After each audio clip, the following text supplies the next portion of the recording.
So, hi guys! Ngayon papakita ko sa inyo anong ginagamit kong eyebrow pencil dito sa eyebrows ko. Very very pigmented and long lasting po siya. As a consignor or sales associate sa SM Dep Store, mas maganda po presentable kang humarap kay customer and which is confident ka kasi maganda ka.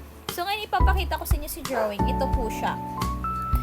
May brush na po siya and then may pencil na po siya, which is napakaganda niya po kasi sabi ko po very pigmented. For only 59 pesos po makapag-avail ka na po nito. Double purpose po siya kasi kung ayaw nyo pong gumamit kay pencil, pwede nyo lang pong i-brush yung brows nyo kung yung brows nyo naman napakakapal.